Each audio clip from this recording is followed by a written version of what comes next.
Um conceito essencial para filosofia hegeliana é o conceito de espírito, como a gente já viu, né? O próprio Hegel coloca que chegar à definição de que o absoluto é espírito, é o fim de toda ciência, religião, e que só a partir disso se pode compreender a história universal, e etc. E analisando, então, esse conceito de espírito a partir de uma estrutura da fenomenologia do espírito, ou seja, não da própria obra, mas da relação da consciência com ela mesma, em termos de autoconsciência e com o outro, né? E depois na relação com a razão, isso permitiu, então, nós colocarmos o conceito de espírito, que, ao meu ver, é a grande contribuição que Hegel dá à própria história da filosofia, à própria história do pensamento, né?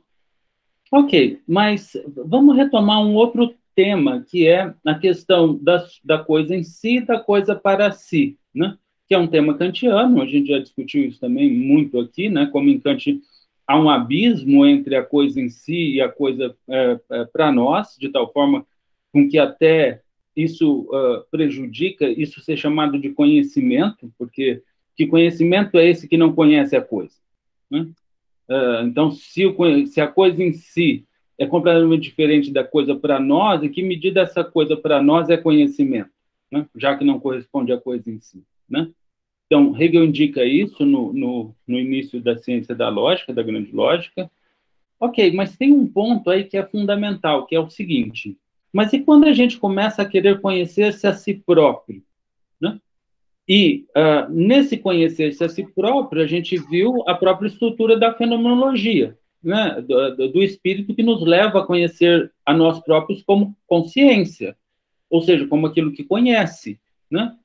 E como aquilo no qual o conhecimento está sendo manifestado, a gente está enxergando isso. Ok, suponha que agora eu vá conhecer, o meu objeto de conhecimento seja a própria consciência. O que acontece quando esse objeto é a própria consciência? Quando esse objeto é a própria consciência, ela tem a ver com aquilo que eu tenho consciente para mim da minha própria consciência. Vamos dizer, a mesma coisa, é uma circularidade, né? Então, ou seja, aí você se pergunta, então, tá bom, se isso é o para si da minha consciência, qual seria a consciência em si?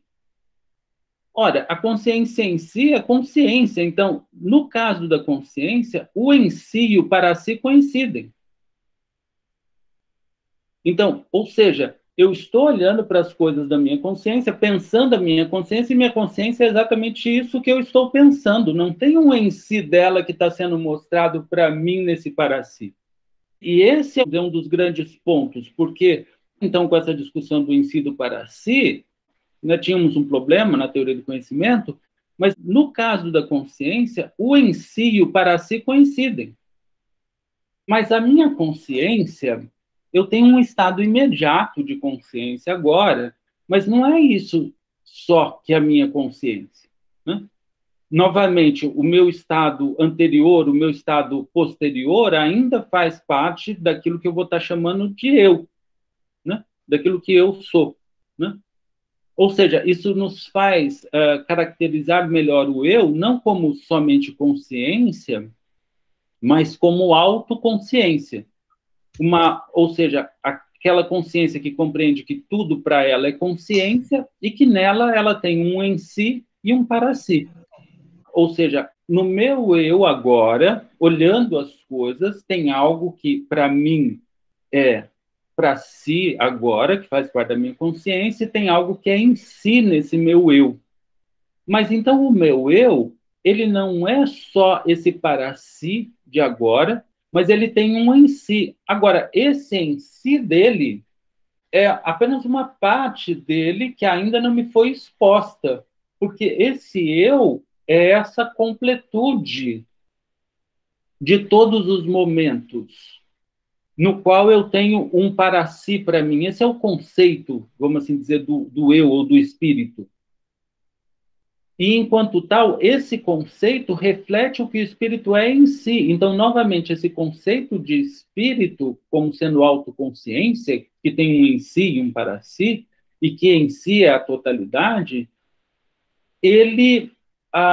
esse conceito é tanto o que ele é para nós, então o para si dele, quanto o que ele é em si. Então, esse conceito de espírito é o próprio objeto podendo ser pensado ele mesmo. E isso é o conceito de espírito, e isso mostra como o espírito aparece a nós, né? Fenomenologia, né? Estudo do fenômeno, da aparição, né? Erscheinung, em alemão, que é tanto fenômeno quanto aparição, né? E nele, como todo está em si, todas as coisas são parte dele. Ok, mas a gente caminharia para a razão. Mas antes de caminhar para a razão, eu queria dizer outra coisa, que é assim, veja como a liberdade e a criação, que a gente vinha discutindo, está diretamente ligada a isso.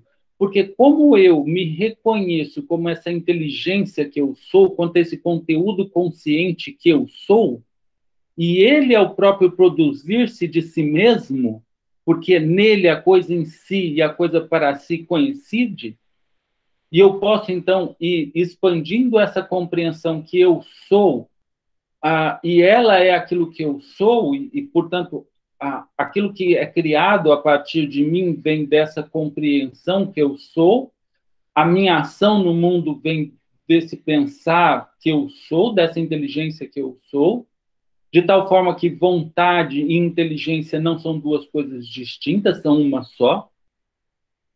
Bem, e isso está no tempo, e esse estar no tempo é essa passagem, vamos assim dizer, do em si ao para si. Certo?